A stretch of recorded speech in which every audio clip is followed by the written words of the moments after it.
years of waiting, people can finally go inside the new Hobby Lobby in Bozeman. I'm Cody Boyer to show you that grand opening. Residents in the small community of Ramsey, west of Butte, are continuing their fight against a proposed truck stop. Just ahead of 6:30, we're back here on Montana This Morning. Caitlin Corbett and Chet Lehman. We were talking about the wind just a few minutes ago. Not too bad today? No, it's just picked up in a couple of places out there for the most part. I don't think we're going to see a lot of windy conditions like we had seen certainly earlier in the week or last weekend. You can see there on the map, though, starting to blow in Dillon, Livingston just a little bit. Lewistown seeing some wind and some rain too. That makes it super fun. Rest of us, it's not too bad out there. Satellite and radar shows why as this system just continues to work its way through. There is some rain showers in Lewistown, Great Falls, that direction. Here in southwest Montana, temperatures in the low to mid 40s for the most part. A little cooler in the higher elevations. Wise River, West Yellowstone, you can see in the upper 30s. Again, no real measurable amounts of moisture right now. Today, going to warm up in the Bozeman area up into the low 60s with those rain showers, if we get any in the morning, giving way to some partly to mostly cloudy skies this afternoon. Much the same for Butte, starting in the 40s, warming up into the low 60s. Again, just a scattered chance of a shower out there. Sun should come out to go down, though, and that'll be really nice. And then it gets better as the week wraps up. Detailed forecast, 10 minutes. All right, thank you very much, Chet. The Great American Outdoors Act is on its way to becoming law. As MTN's Dennis Bragg reports, it's a sweeping piece of legislation designed to provide permanent funding to the 55-year-old Land and Water Conservation Act. Montana's senators have been expressing confidence the Great American Outdoors Act would finally succeed where other efforts had failed, permanently allocating dollars for the LWCF, the primary tool for conservation and public lands access. And when the votes were counted early Wednesday, the idea passed with a huge majority across party lines. LWCF, as we think about it for Montana and for the nation, is good for public access, it's good for jobs, it's good for wildlife habitat, it's good for land management. And the best part about it, it costs the taxpayer nothing. When you think about Montana and our fishing accesses, 70% of the fishing access sites across Montana have been funded by LWCF. This victory wasn't easy, and it certainly didn't happen overnight.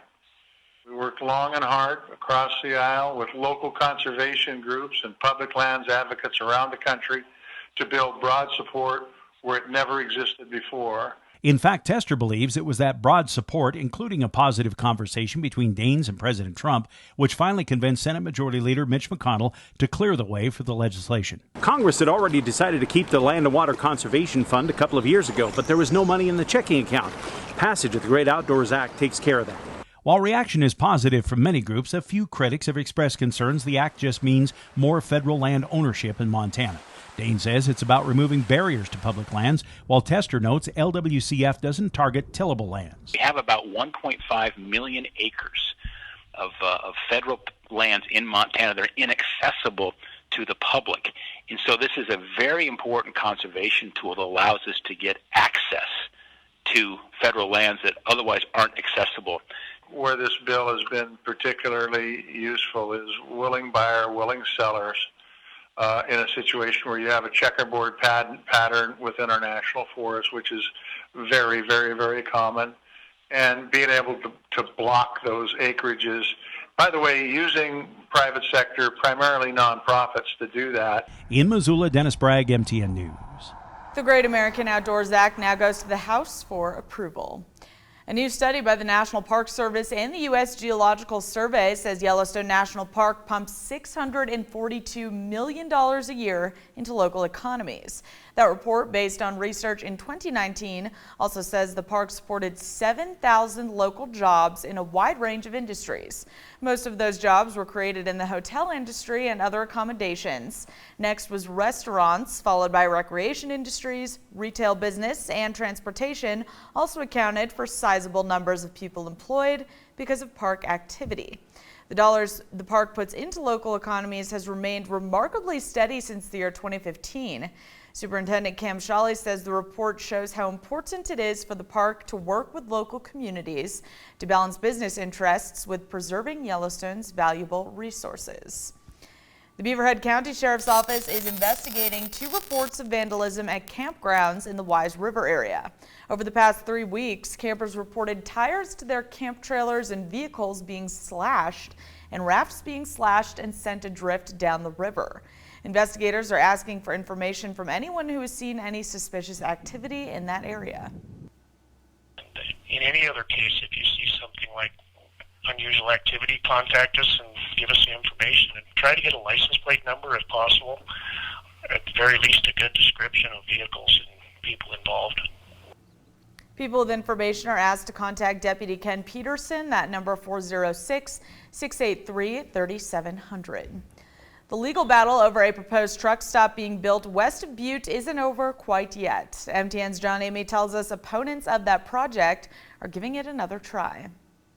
Residents of the small community of Ramsey are continuing their fight against a proposed truck stop that wants to locate next to the community west of Butte. The residents are appealing last year's approval of a liquor license for Love's Travel Stop. The company plans to build the travel stop with parking for more than 100 trucks and a casino to serve liquor in this field right next to the small community.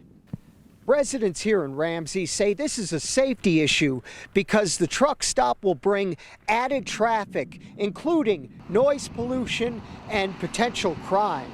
A hearing on the appeal was held this week in Butte District Court before Judge Robert Whalen, who will make a decision at a later date. In Ramsey, John Amy, MTN News. And Love's officials say they need the liquor license and casino to be competitive and say their stores are well managed and won't be a burden on the residents of Ramsey. After 2 years of speculation, Hobby Lobby is now open in Bozeman. MTN's Cody Boyer shows us how even in the middle of a pandemic, people still like to get crafty. I was anxious to get to the store. We've been waiting for quite a while for it to open. It's a moment Hobby Lobby shoppers like Florence Curtis say they've been waiting for since September 2018. That's when the Oklahoma-based company first announced it would be moving into Bozeman in May 2019. Except that never happened. Did you ever think that this day might not come? For a while we were wondering about it, but now we're very happy to be here. Then another announcement, this time in March 2020, aiming for May again. But the pandemic had other plans. That's when job postings started to appear online. According to a Hobby Lobby news release, the store aimed to hire between 35 and 50 people, with full-time employees getting $15.70 an hour, part-time $10.45, with some co-manager positions still listed. Despite the wait, Florence says it's just good news that it's here. Just so much to choose from in the store. There's such a variety of items. It's great. It's really great. You may have noticed some of those people, some are wearing masks, others aren't, and that's because Hobby Lobby does not require the usage of masks. It's just a healthy recommendation. But at the same time, early in the morning at least, they were operating in capacity waves. When there was a lot of people, they would wait until the first batch would move through and some would leave before letting in a next wave of people. From here on out, the store will be open 9 a.m. to 8 p.m. Mondays through Saturdays. In Bozeman, Cody Boyer, MTN News. Hobby Lobby is actively practicing social distancing with customers allowed in a few at a time, while others wait until a few leave before they can go inside. Food banks across our area have been hit hard by the pandemic. They cannot accept food donations right now, while demand for their services has skyrocketed. MTN and our parent company, Scripps, have donated $6,000 each to the Gallatin Valley Food Bank and the Butte Emergency Food Bank. Now we're hoping you can help us match those donations. Join us this afternoon from 4:30 to 6:30. Cody Boyer and John Amy will be live on KBZK and KXLF's Facebook pages to raise money for our neighbors in need. You know it's going to be a good time with those two involved, so please make sure to join us on Facebook later this afternoon. And that's definitely something you don't want to miss. Well, there's new finding about your blood type and COVID-19 coming up. What doctors are finding out about the chance that you'll get more severe symptoms depending on the type of blood you have. First, though, here's a look at what's coming up at 7 on CBS This Morning. Good morning. Ahead on CBS This Morning, CBS News has a copy of John Bolton's new book that the Trump administration is frantically trying to block. House Intelligence Chairman Adam Schiff joins us with his reaction to some of the serious claims. Also, Dr. Tara Narula answers your questions on how to safely visit a doctor's office in the new normal. And in our More Perfect Union series, meet the surprising duo who created a mural with an inspiring message. All that coming up when we see you at 7.